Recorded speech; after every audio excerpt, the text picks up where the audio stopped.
Hey, I'm Bradley Fish. We're going to start learning how to add some blues licks to our blues.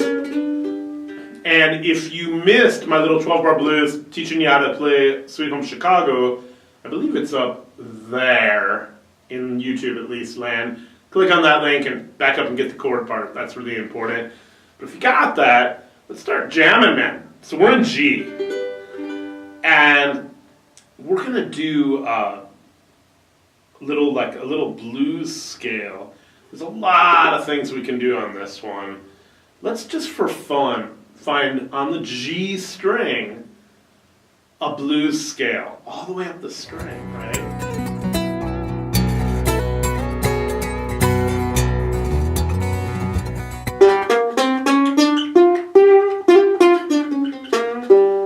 That's the sound of that scale. So on that string, go 0, 3, 5, 6, 7, 10, 12, 12, 10, 7, 6, 5, 3, 0. And again, as I mentioned in the last video, I've got a lower, fatter string on here. I just took a D string from a classical guitar, cut in half, put it on. Okay, so that's why it sounds lower than yours may.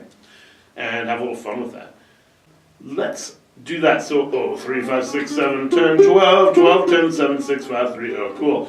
If you're jamming with someone and they're doing that, you know, playing a little blues in G, you could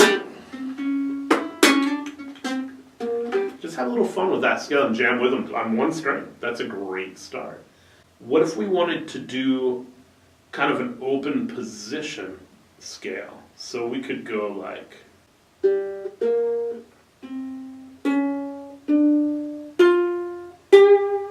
and maybe we can get the extra notes.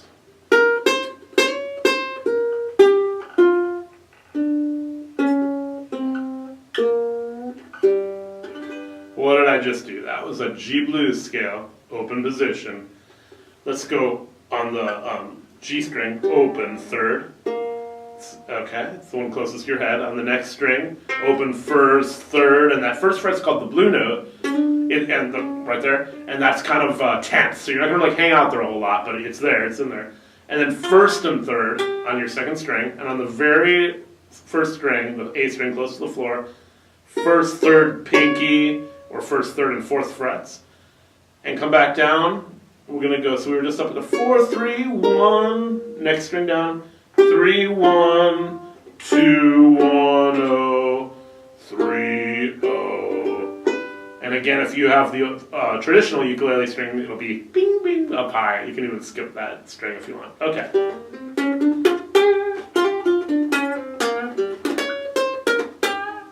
And again, the blue notes, you also get that blue note with the pinky on the very first string at the 4th fret, or again, 1st fret of the 3rd string. Okay, from the floor. Those are octaves, so... let's try that lick. Oh, 3, oh, 1, oh, 3, oh.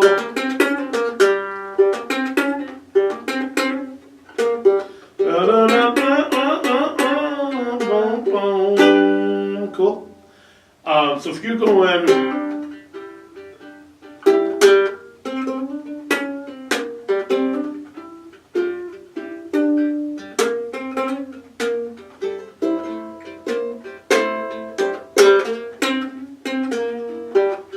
I'm throwing it into both.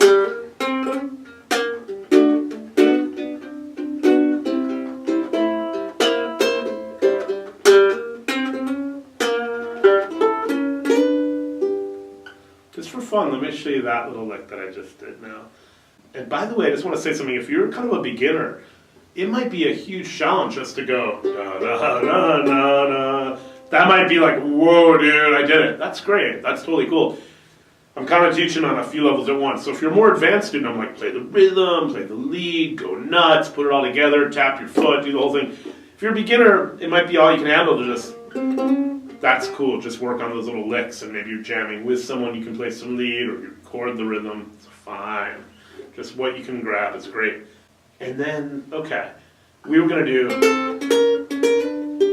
so this is kind of just taking your G chord and have a little fun with it. We're going to play, the interval's called a sixth. So you're just playing the open first and third strings, the A and the E. then first fret on both those, and then sliding up to the second fret on both those, and then adding your third finger back to the third fret of the C string, and that gives you that you're back to your little G chord. And that's just such a nice sound. If you're like,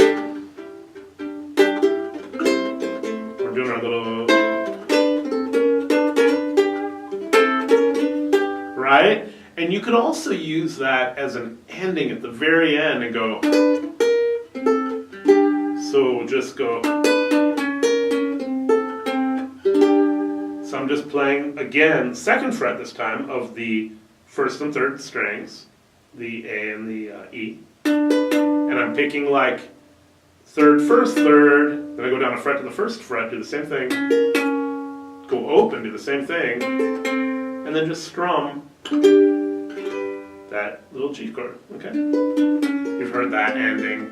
And if you want to make it a turnaround instead of an ending, which means you keep going, you could be like, at the end, so it'd be like, start over. And that little lick I just did was basically going C, C sharp, D, little chromatic thing. And but it's only on the three strings closest to your head, the second, third, and fourth. Leave out the first, and just go open, bar the first fret, bar the second fret, right? So if you're jamming, so that's like if you're at the end, you're like M, that's your D chord, that's your C, G, begin. Okay. Now let's have a little fun. Oh, there's that little guy. How about? Oh yeah. How about?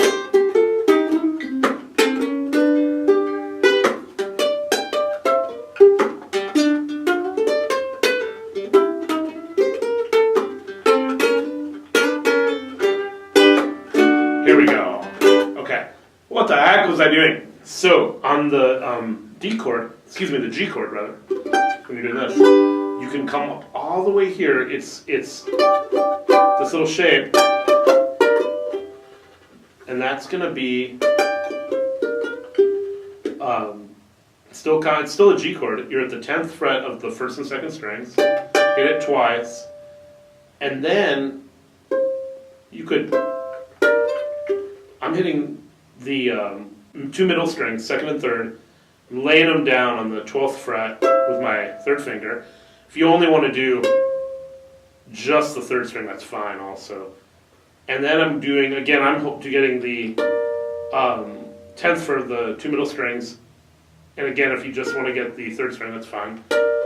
And then hammering on to the 11th of the third string, regardless of how you do the other ones. And then 12th fret of the G string, okay?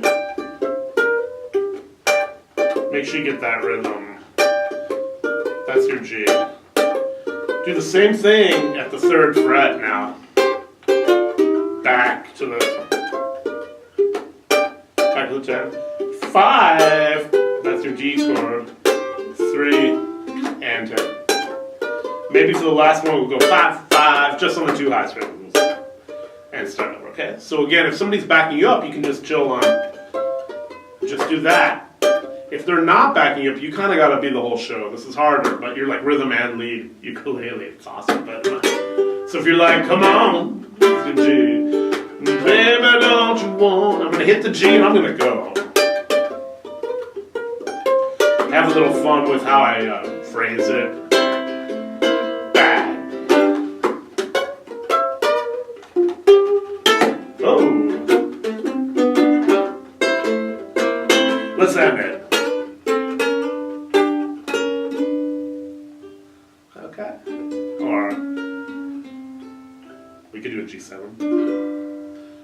Have a blast with that. I know that I was kind of teaching it at multiple levels. Hopefully you grab some value from that. We'll see you soon.